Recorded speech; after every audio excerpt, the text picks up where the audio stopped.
Hello, Bart. Magandang umaga again. So may may pasyente. Captiva.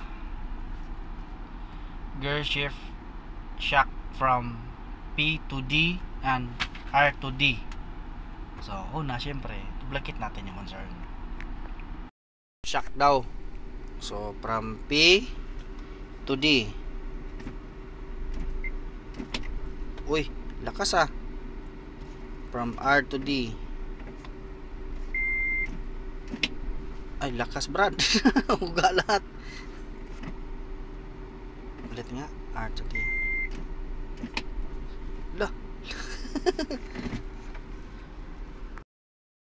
Lakas part. So, ganun muna. Duplicate natin yung concern. Ngayon, duplicate na natin. Hatol.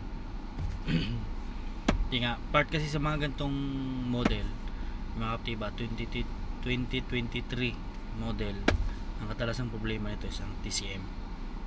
So yun yung mga halos lagi nating na-encounter na ganitong problema. So ang gagawin ko, palitan natin ng TCM. So na, palitan agad part. So, bagong TCM na.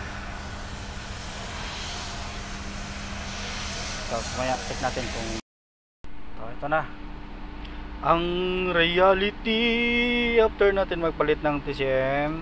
So from P to D, pak. Okay, wala nang kalabog. Tapos from R to D, pak. Wala na men, kalas. One down.